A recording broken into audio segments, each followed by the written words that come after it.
It's Andrada here, and I'm delighted to bring you the Cyber Empathy podcast, where I share stories of kindness, curiosity, and connection that show you how humans shape online security and privacy. I've been in the cybersecurity industry since 2015, and the one thing that I appreciate most about it are the incredibly diverse, curious, empathetic, and crazy smart people in it. They have taught me a lot about myself, about technology, and about all the ways that we can make a meaningful contribution to the world that we live in.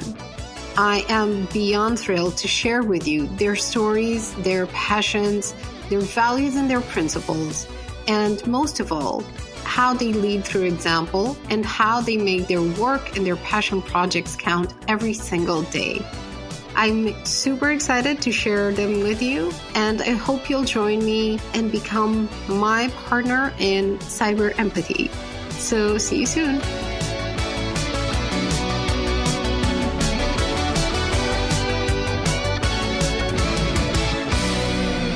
What a pleasure it is to bring you today an episode with Andrada Fiscutean, science and technology journalist for over 13 years, who has written stories for Nature, Ars Technica, Wired, Vice, Motherboard, CSO Online, The Outline, The Economist, BBC Radio, and so many other publications.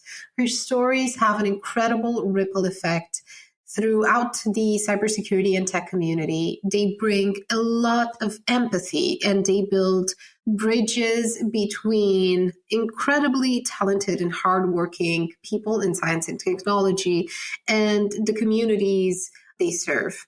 She is also a Knight Science Journalism Fellow at the MIT Massachusetts Institute of Technology, where Andrada went on to cultivate her remarkable skills and incredible observational attitudes, which she manages to combine in just heartwarming and perspective-shifting stories that I hope you'll get to discover throughout our conversation today.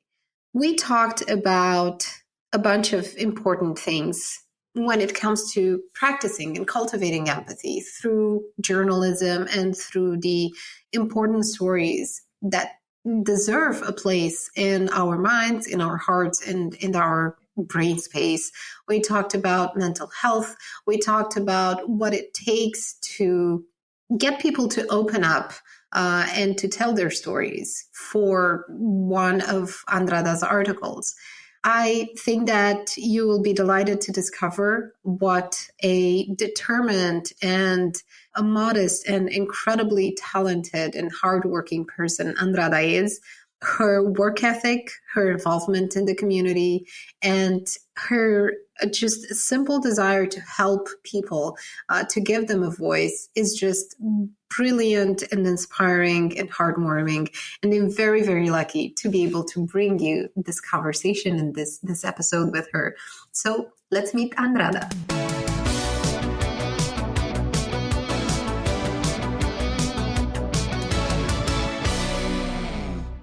Andrada, I've been waiting for a long time to talk to you like in a more formal manner, I guess, although this is not a formal context.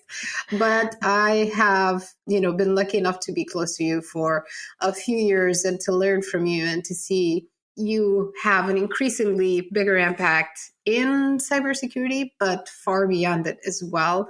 You're one of the people that I most admire, and I'm just so very thrilled to talk to you today.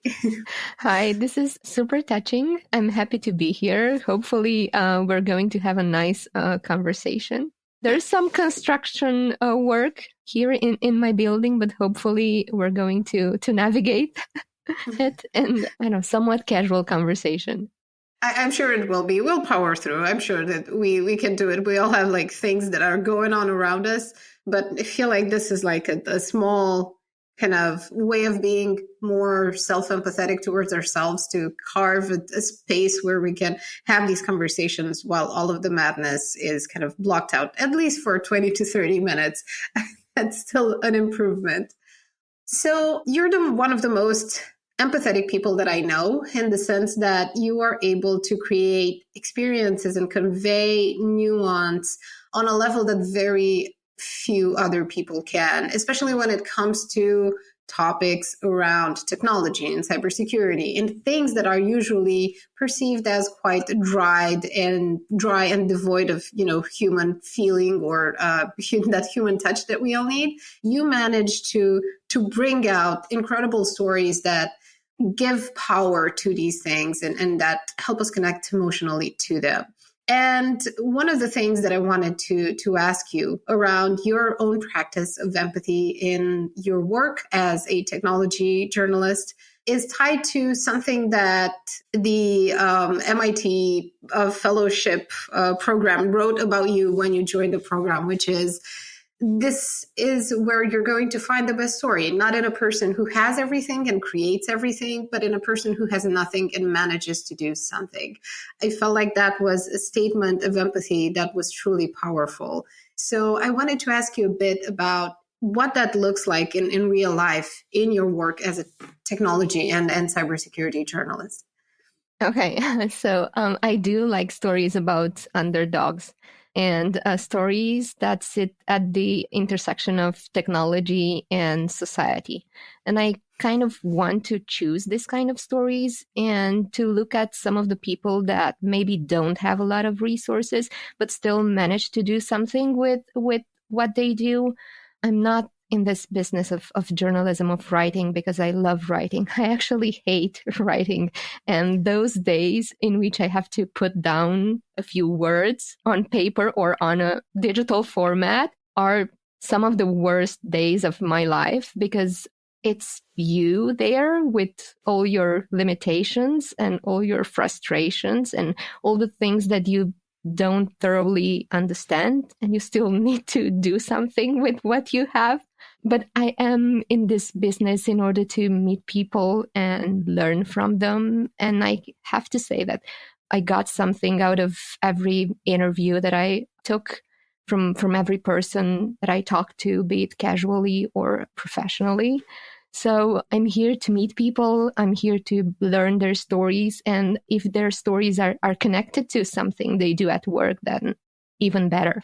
So this is some sort of statement that I want to make through my stories, that good things happen at the intersection of technology and society, and also bad things happen there, right? Absolutely. And thank you for your honesty. I don't think that many, journalists or content creators in general would admit that the actual writing part is the toughest part of that experience, which sometimes I find to be true as well. So I thought that was very, very candid of you to share that with us. How do you get people to open up? As a journalist, you interview, like you mentioned, so many people. You go talk to them and you ask these probing questions to get to that core story, those, let's say, moments of personal difficulty, maybe, because that's where a lot of value is in those shifts that happen in our behavior and our mindset. How do you get people to open up and to trust you that you will tell their story in a way that is true and that is, not taken out of context as it often happens? I find that is a very, very difficult thing to do that requires you to be very tactful.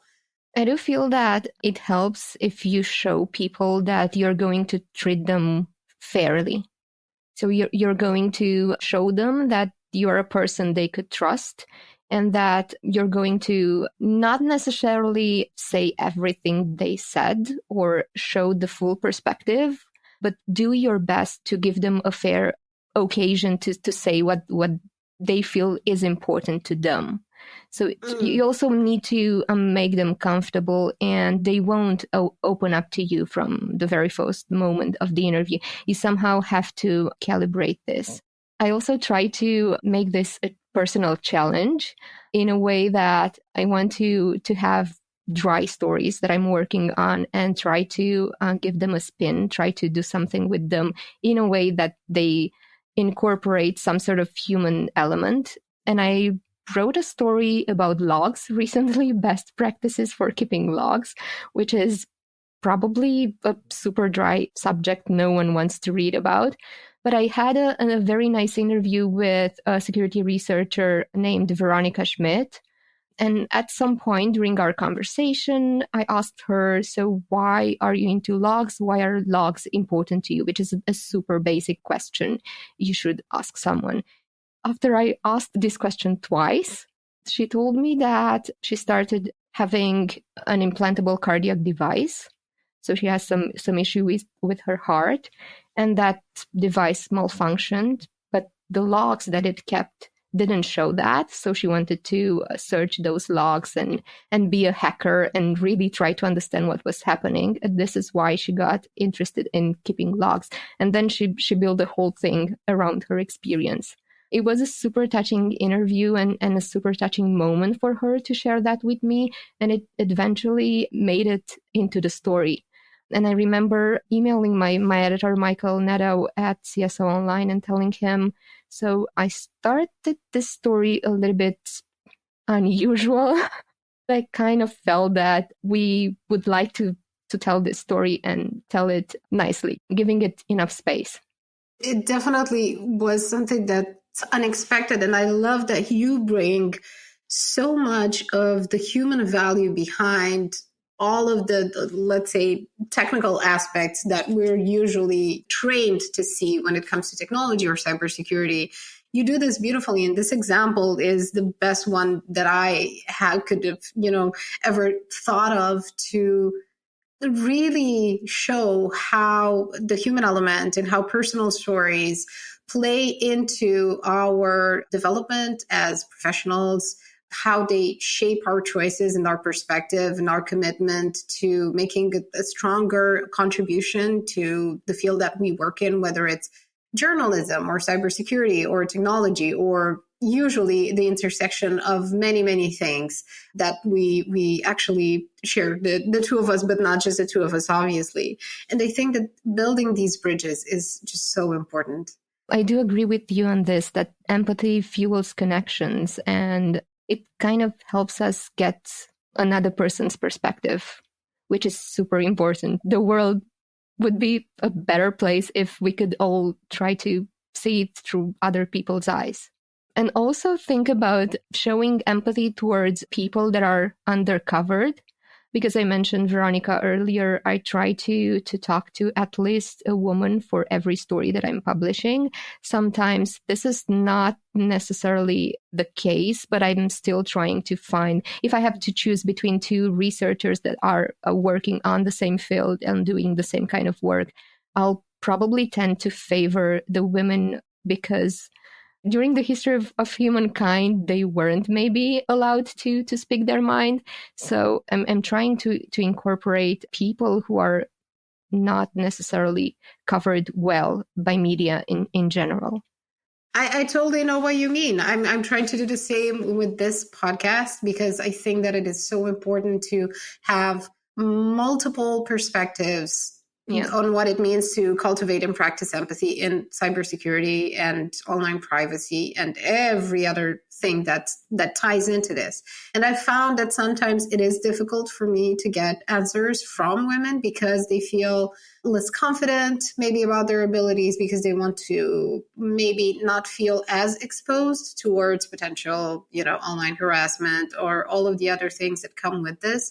And I hope that, the women who listen to this conversation know that there are so many people willing to help create that avenue for their voice and their opinions and their perspective and their experience to shine as they deserve. And that's a small act of kindness and empathy that we can make for each other. So thank you for mentioning that. I feel that that's very important. Speaking of which, I do think that it's super important to involve men in our conversations about women online and women in cybersecurity, because I do feel that if they get to learn more about women's perspective, then every workplace is going to be better. Risk assessment is going to be better when it comes to cybersecurity incidents, and everyone will have a lot of gain from this, a lot to gain. That is absolutely true. And I've seen it to be true from my experience as well. I hope we can replicate that bit by bit so it has that ripple effect that we're looking for. You've already, shared so many examples about how to practice and cultivate empathy. I think that one of the things that doesn't happen often enough in cybersecurity is that we don't talk about the positive experiences.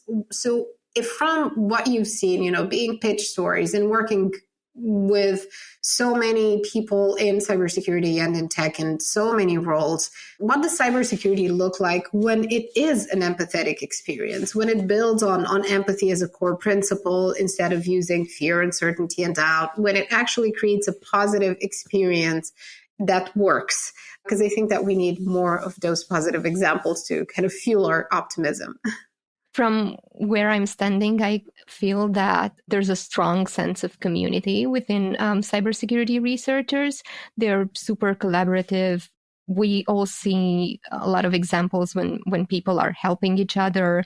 I do feel like that the general feeling is positive, that people try to encourage and support each other. I recently read a book by Rutger Bregman, Humankind, A Hopeful History, in which he talks a lot about empathy also, but the fact that we are meant to do good things, and our default position is a positive one.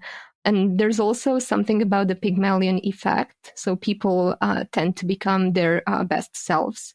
And if I'm going to say to you, Andra, that you're a fantastic writer and fantastic person, then you're going to try to live up to my expectations.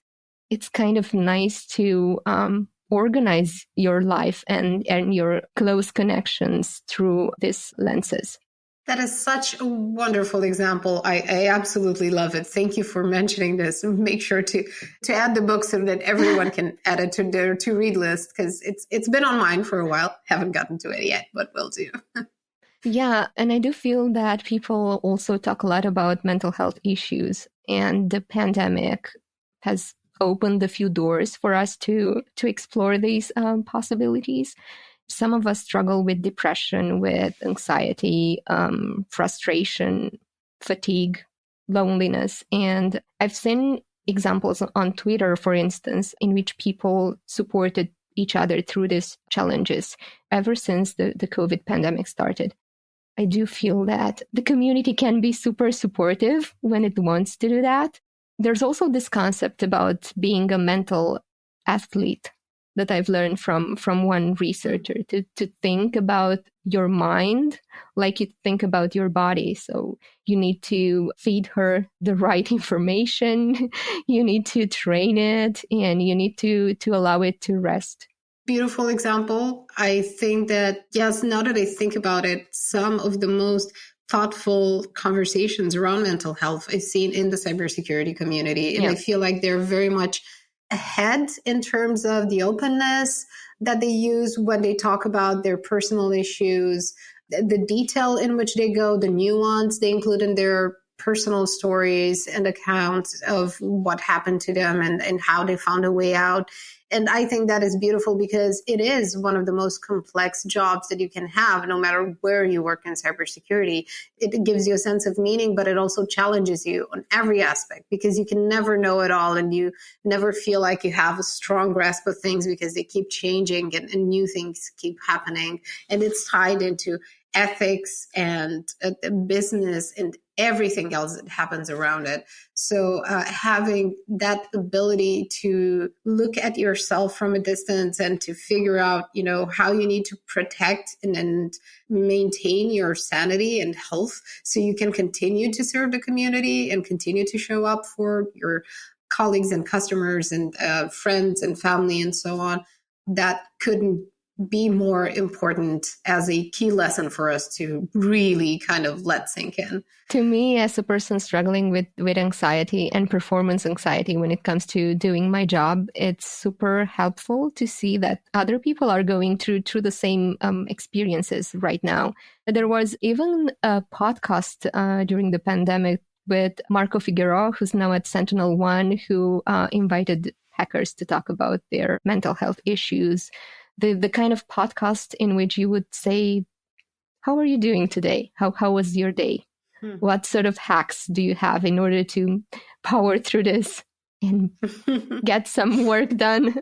Exactly. And kind of still maintain the human aspect of things, because when we're burned out and when we're overwhelmed, I found that our, let's say, automatic triggers and those shortcuts that our brain uses, which are not the most mindful ones and the most empathetic ones, they become stronger simply because our body has to cope. So our biology kicks in and takes over and puts on autopilot as many of the things as it can in terms of behaviors and reactions. So we might not be as mindful and as kind to others as we usually are, simply because we don't have the resources for that. So I think that acknowledging that and making sure that we have that supportive community, or the support group in our lives, whether it's friends or family or people on the internet that you've met and become friends with. I think that is such an important lifeline, and not just now, but in the future as well, because we need some perspective and we need these stories to make us feel less alone and less stuck in our own, personal struggles, which we all go through. So thank you for sharing these beautiful examples, which actually leads me to something that I wanted to ask, which is if you can share one of the examples. Of course, this was one example, but perhaps another example of when you were at the receiving end of an empathetic experience in cybersecurity as a journalist who comes to, kind of meet people in their context and tell their stories. I often find myself under a tight deadline, and I do need a quote, or I do need to better understand the concept. There are a lot of people who jump in to help, who maybe schedule a Zoom call with me to explain something to me, or reply to my emails maybe in 30 minutes or so, which is super helpful. And oftentimes these are people that I've never met. I've never maybe emailed before. This is one of the ways that I find helpful and empathetic, if you want. I do imagine one researcher receiving an email from me and deciding to reply right away, although he has probably a super long list, a to-do list for that day. So yeah, I think people are super helpful, and the more time I spend talking to them, I feel that the level of empathy increases throughout the community overall. Oh, that is a perfect way to round up our much too short conversation. But I hope that we get to do this again. And hopefully, it'll give people who are listening insight into your work and what it means to truly practice and cultivate empathy throughout your work as a tech and cybersecurity journalist. And I cannot wait for people to discover more of your work, because you do and you achieve so much. It is just incredible. And I know how big of an impact your stories have, not just from personal experience, but from talking to other people who understood things and saw things from a different perspective, who had clarity moments and that who had that switch just flip and just have things connect, because your stories created that space for them to think about things in a different way. So thank you so much for sharing all of this today, and for, just being such a kind, generous voice for those who don't have a strong one themselves. And I cannot wait to see what you do next. Thank you so much. It was a great conversation, and I do hope that people within the cybersecurity community will spend more time talking about the human aspect of their job, and also the mental health aspects that are maybe connected to what each of us is doing on a daily basis. It was lovely to discover new ways of practicing empathy in cybersecurity with you today. Explore the podcast for more stories about connection, for more inspiring ideas, and for more people who drive online security and privacy forward. It's a great chance to learn from them how to improve your own practice of empathy, both in keeping yourself safe online, but also far beyond that. You can find all of the episodes on andrazaharia.com, plus a bunch of resources that come with each episode, and lots more articles and guides that could help you along the way. Lovely seeing you here, and be sure to reach out on Twitter or LinkedIn if you have any ideas or want to propose any new guests. See you around.